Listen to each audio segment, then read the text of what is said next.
So the thing Francisco is doing is that he runs a copper company. And unlike the other major industries like a train system, which is, an intricate machine of making everything run right. Yes. Copper is just get some people with pickaxes, you'll get it done. You might suck at it, but he knew that even without him, his copper mines would still function. Right. So he spends 12 years systematically destroying his mines, destroying his ports, and basically wasting away his fortune as this, playboy, all with the intent to make sure that the looters, as they call them, don't get any of it. Yeah, the looters is the generic term for the people who don't know how to make anything, just steal other people's money. Which I think that's one thing BioShock did better by calling them parasites. Yeah, I guess. Either way, I feel like it's not necessarily a good reflection of how reality actually works. No.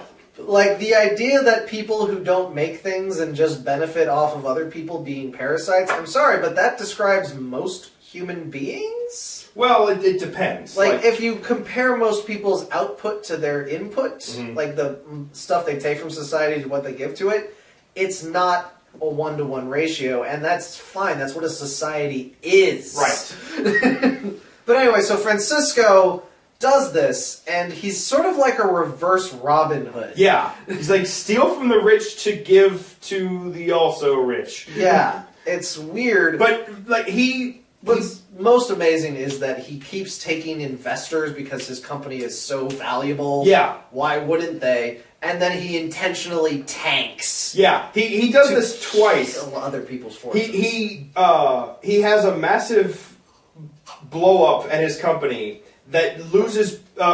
He invested in a mine that was worthless, and he knew it was worthless from get-go. And then the Mexican government steals it and nationalizes it. Steals it, and all the investors lose all their money.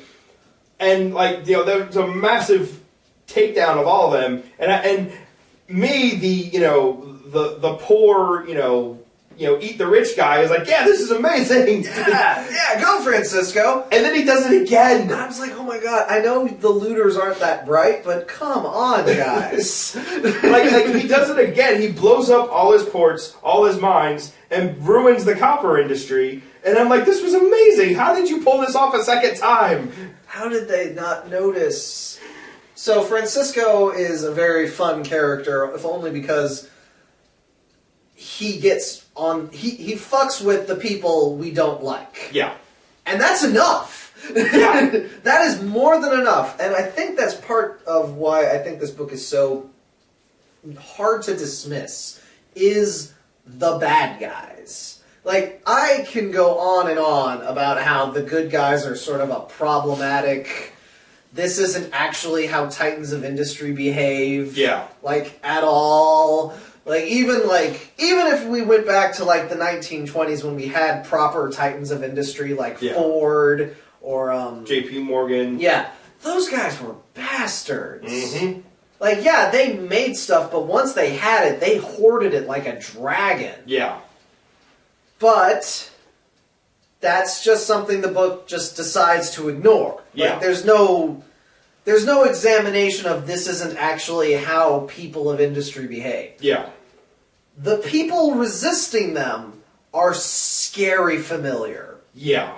They are terrifyingly evocative of real-life behavior. And the thing is, they weren't when the book was written. No, this book was written in the 50s, and I don't necessarily know much about what the 50s were like in terms of what the political climate was, but it wasn't like this. No, the villains of the book are people like, Dagny's brother and, the... Wesley Mooch. Wesley Mooch, who I think has the most appropriate name in the book.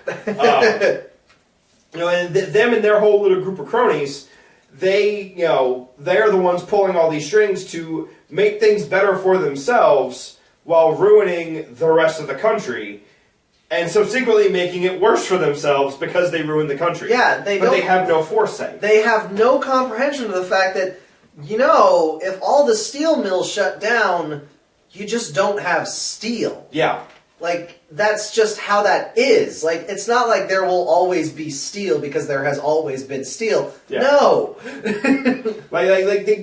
they lack understanding of how reality actually works. they only think in the right now, I want this competitor out of business, not realizing that competitor kept other people off your back. Yeah. And it's clear that in this world that she's built, they have won the war for the consciousness of America. Yeah.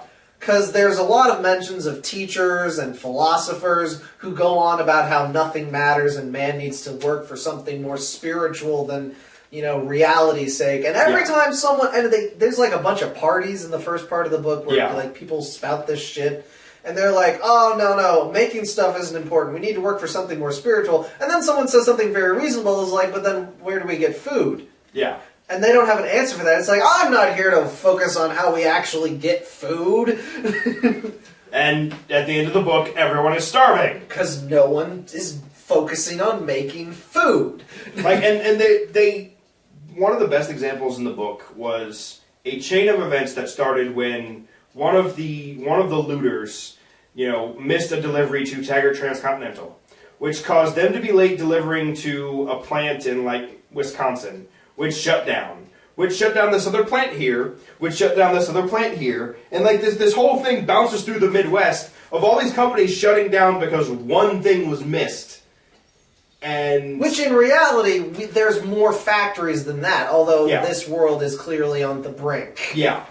But, the point is made that all this stuff is tied together. Yeah. And you can't just fuck with it and shut it down without fucking with other people. Right, and that's why I agree that this book shouldn't be just dismissed out of hand, because there are valid concepts to think about in the book that nobody really thinks about. And it's disturbingly similar to our current political climate, not in the grand strokes, just in details that are freaky. There's this one that I quoted. Page 229. A stated policy of a major newspaper. There are no objective facts. Every report on facts is only someone's opinion. It is therefore useless to write about facts. Yeah. It's like, oh, so there are no objective facts. We're just going to report on what people think of events. Yeah. It's like, what does Trump think of a woman getting run down in Charlottesville? No, that's not the news. The news is someone got run over in Charlottesville by a Nazi. Yeah. So, and that leads me into one of my biggest issues with the book is, Ayn Rand is trying to take shots at socialism, and that's not what she's taking shots at. Not even close. The looters in the book, they are not socialists, they are crony capitalists. Because everything they have, they've got their steel guy that wants to run Reardon out of business because he's doing so much better. Well, you know why he's doing better? Because he provides a better service and product. Than you.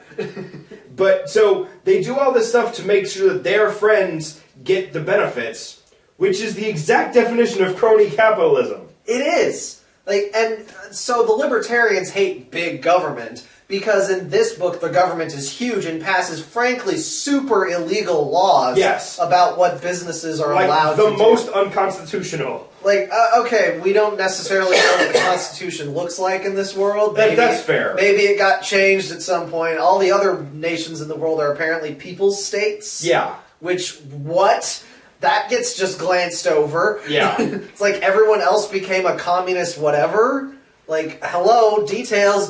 No, we don't get any details. But, okay, so the government in this book is passing a lot of laws that inhibit business, but that doesn't make them socialists. No, and the reason... The problem is not the size of the government. Yeah, the problem is the people involved, and... The biggest thing is that the people that are doing this talk about, oh, this is for public welfare, we're doing this for the people, and all this stuff, and the big 3-hour philosophy dump is railing against those concepts that they espouse, but that's not why they're doing it. That's the excuses they give to justify them. And it's so obvious that they're just excuses. Yeah. So, the book is aware that these excuses are bullshit, but never examines the fact that the excuses are really just an excuse. Yeah. You can absolutely fight against the idea of crony capitalism, or just, anything. Yeah. But don't take people at their word. That's like taking Nazis' word for it that they just want to peacefully immigrate non-whites out of a nation they control. They say that, it doesn't work. I mean, yeah, they might get over the border, but what's on the other side? So you don't just take people at their word, and the book knows that and doesn't do anything with it. Like, and that's one of my biggest frustrations is I'm looking at this the whole way, and I'm like, is this book supposed to make me hate capitalism or like capitalism? Because it's showing both the good and evil of capitalism, but it doesn't know that it is. Yeah, it's really frustrating. Because I say again, the book nails the villains. Especially Reardon's family and Dagny's brother. They're awful people. Yeah. And they don't personally do that much. Mm-hmm. Like, Dagny's brother is involved in some very bad laws. Yeah. But he himself doesn't do much. No.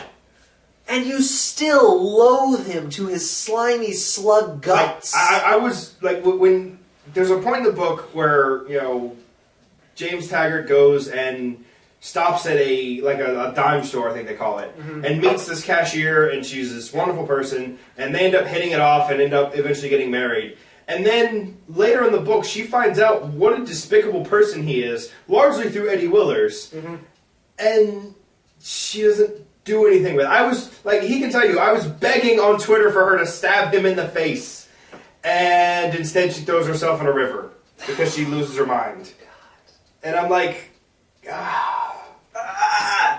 And Reardon's family, I have another quote. This one's from his mother when she's trying to get his younger brother a job. Who then regurgitates the same thing later. Yeah, if a man deserves a job, there's no virtue in giving it. Virtue is the giving of the undeserved. She says this, which is clearly just, Ayn Rand philosophizing through her characters. Yeah. But she's good at that. And the mom is like, "Oh, your brother needs a job because he's a wastrel layabout. So give him a job." And Reardon makes the very clear point. It's like, he can't do anything. Like, if he could do something, I'd let him do it. And he makes the point to both his mother and his brother when he approaches him later that, if I put you in charge of this thing and you fuck up, somebody over there dies. And, okay. It's a steel mill. In my job, working in a warehouse, you can have someone who's incompetent and nobody's gonna die. You might spill a box or whatever, but, there's nothing critical there. In a steel mill, you cannot have incompetence. No. And even just beyond that, his brother is incapable of taking responsibility for his own actions. Yeah. So if anything goes wrong, he won't own up and try and fix it. No. Even if his brother was just unskilled, you can learn skills. Yeah, and you can give him an office job or something like that. Yeah, hell, that might be more his speed. Yeah. But he has no sense of responsibility for his own actions. Exactly. And this is, I know this, Reardon's the hero, so I think we were supposed to side with him all along with this, but I'm reading this okay, they're making it look like he's being a jackass, but he's being reasonable.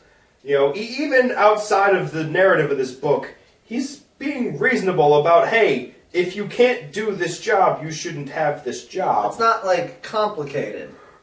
It's about giving people enough to live on. Right. And then they go do a job because they're bored. That's the basic idea behind the universal income, is that the average person who was already making minimum wage will probably still go out and get a job just so that they're not on the couch all day. You overestimate people. Okay, you'll lose about 30% of the workforce to people who just want to sit on the couch all day. But I guarantee you, most people will try it and get sick of it. I mean, that's fair. Even just to go out and socialize. But there are large amounts of people that want nothing more than to sit on their ass. There are large amounts of people who will take up that, but that's basically the idea, is that work and value are not the same thing. Right. Because the other thing is, some of the things that I am proudest of as a person gave really nothing to society. Like, Yes. my Eagle Scout, that didn't really contribute much to society, but that is the thing that I'm most proud of. Yeah, people will seek out value themselves so long as their basic food and shelter needs are met. Right.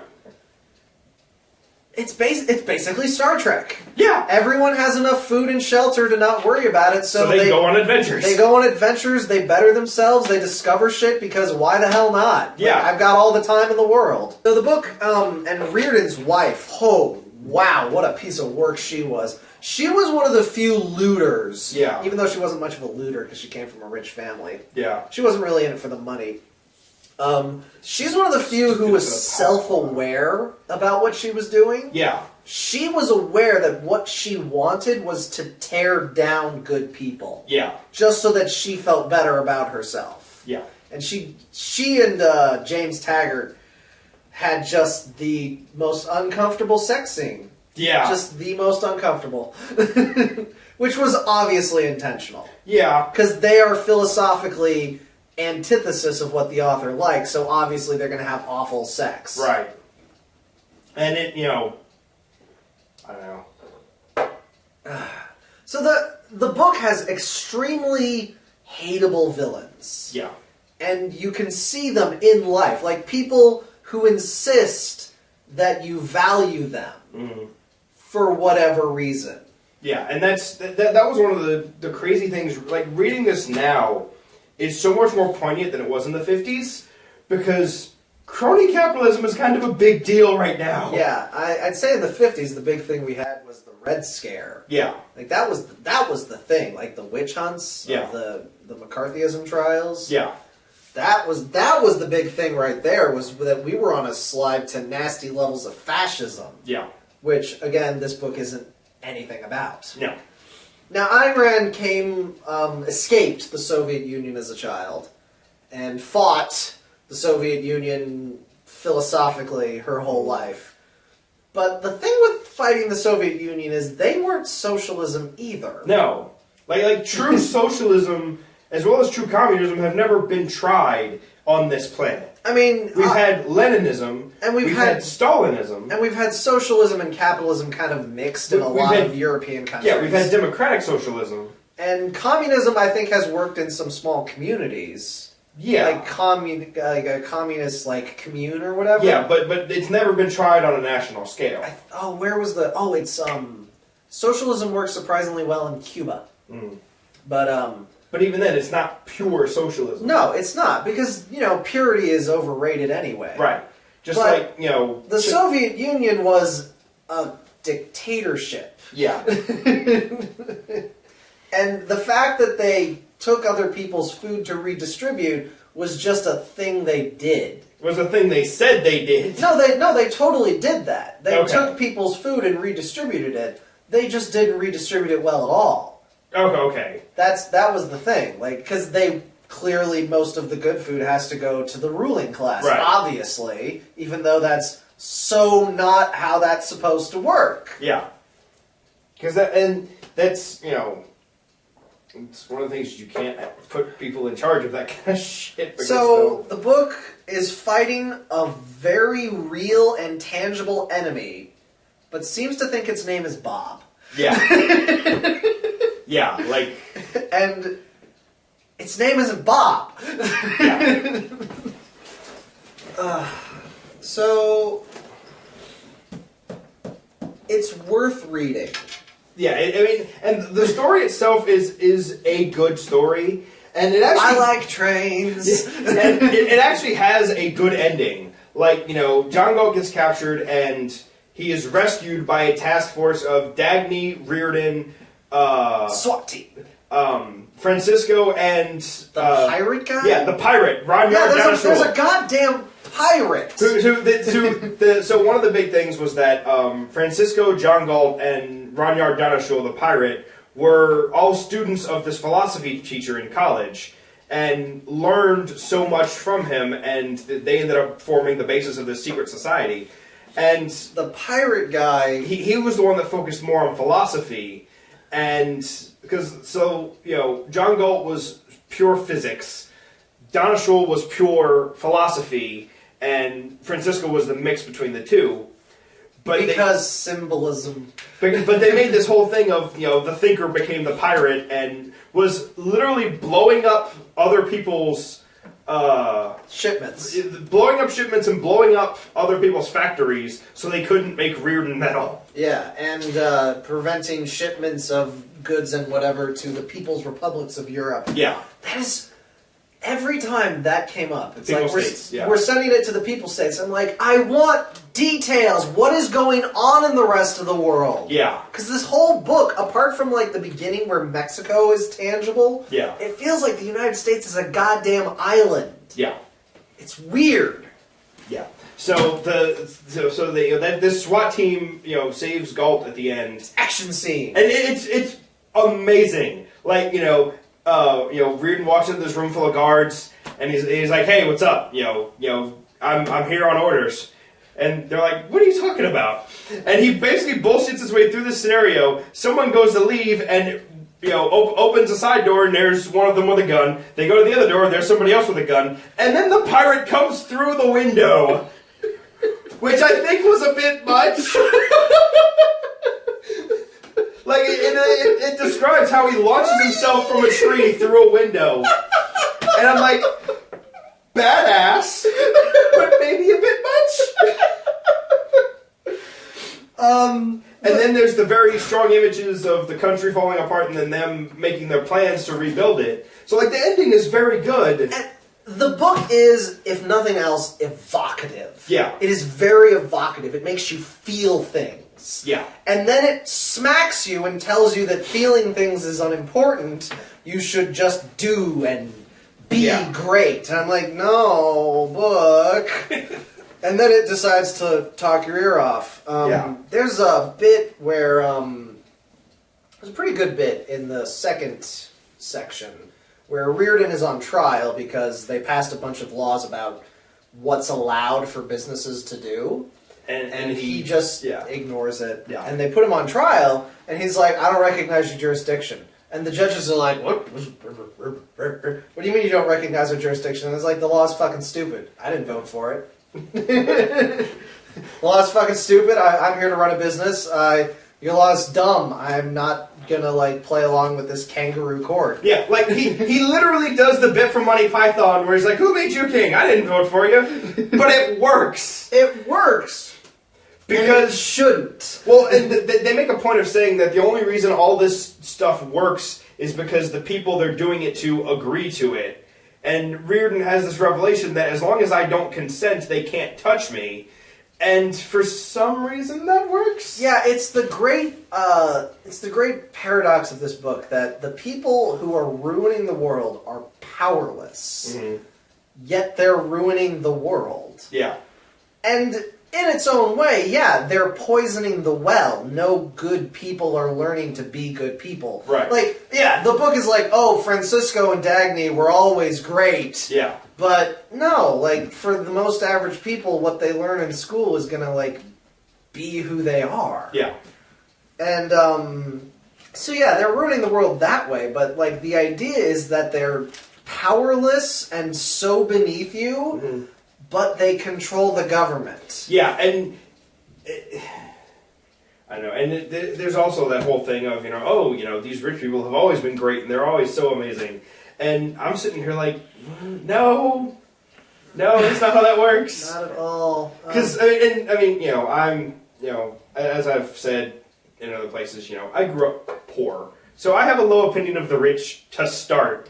And this is telling me about how great they are, and I'm like, no, not really. Francisco's best thing was when he ruined rich people. And coming from the other side of things, my dad literally is one of the makers of this story. Yeah, he's a self-made man. He was dirt poor, and then he wasn't. He worked his ass off for it. Which to me, that is worthy of respect. That's worthy of respect. Because he put the work in, and, he earned it. Mm-hmm. Yeah, but it's just so very frustrating, because when you're reading it, surprisingly, the train stuff is really exciting. Oh, yeah. Oh my god, they're sailing down on their new tracks, and, the language is so flowery. It's wonderful. There was a point where tweeted out to stop focusing on your stupid love quadrangle and give me more of the nerdy train stuff. Yeah, which is clearly something that Ayn Rand was clearly into. Yeah. Like, she loves this stuff.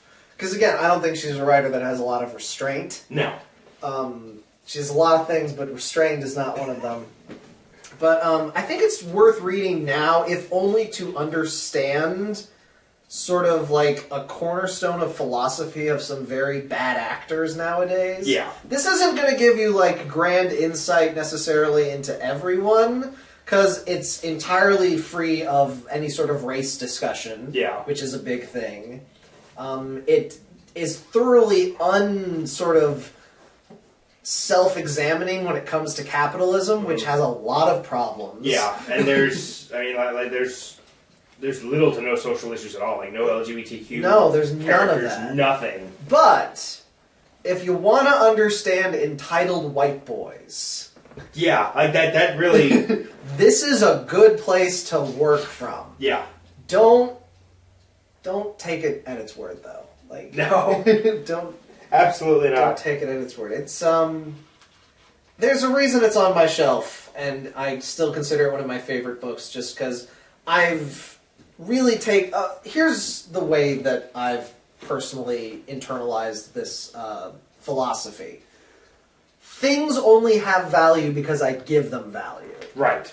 That's like a cornerstone of this. Things don't have inherent value. I give them value. Right. Because I value them. And the book is very bad on, like, people having, like, friends and relationships. Yeah. It's not very interested in that.